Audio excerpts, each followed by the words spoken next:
Hello mga kalaagan, nagbabalik na ang inyong kalaagan. For today's video naman ay ipabahagi naman namin sa inyo ang pagtanggal at pagbalik ng radiator.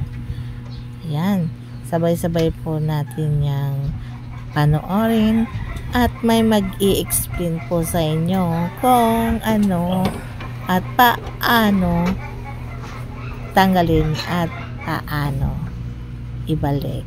Ayan, charan, let's go.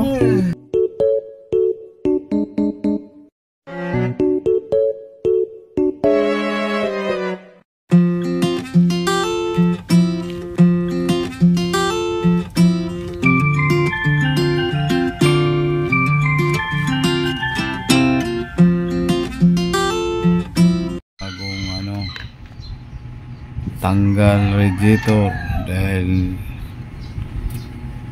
nangalahati siya, kaya kailangan nating i-overhaul.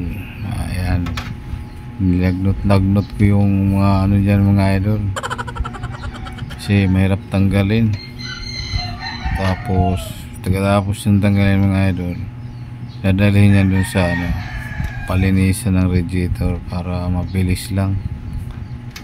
Tapos maya babalik din natin yan para magiging normal na siya. Yan, mahirap tanggalin yan mga idol, kailangan mong dukutin. Yan, tagal. Uy, bilisan mo naman, pobreng man. Yan, tagal tinanggal pobreng man, oh.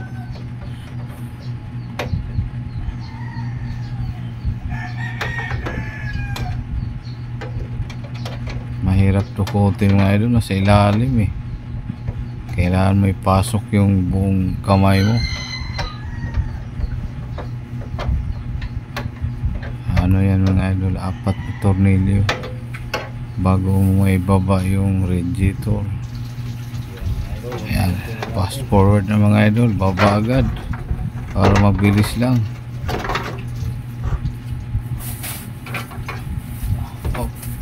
Tagas na yung tubig mga idol.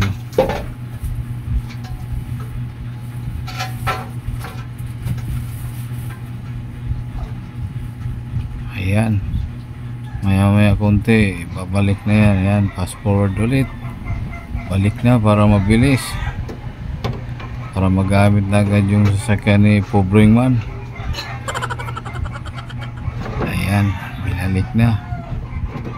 Huwag mo ipakita yung ulo mo, pobreng man.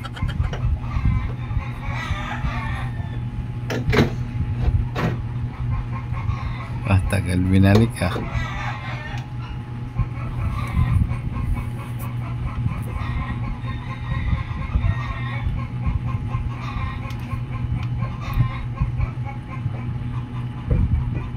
Anong kinuot-kuot mo dyan, pobreng man? Ba't ang tagal mong kabit yung tornilyo?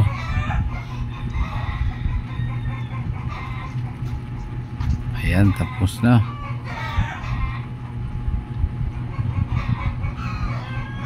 Nag-iisip pa.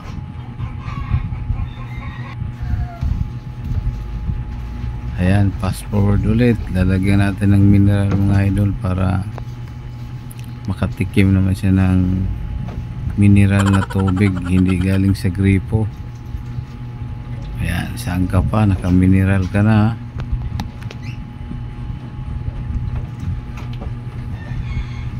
Oh, tapon pa. Pasmado na sa pobreng man. Yan, isang galong container yan.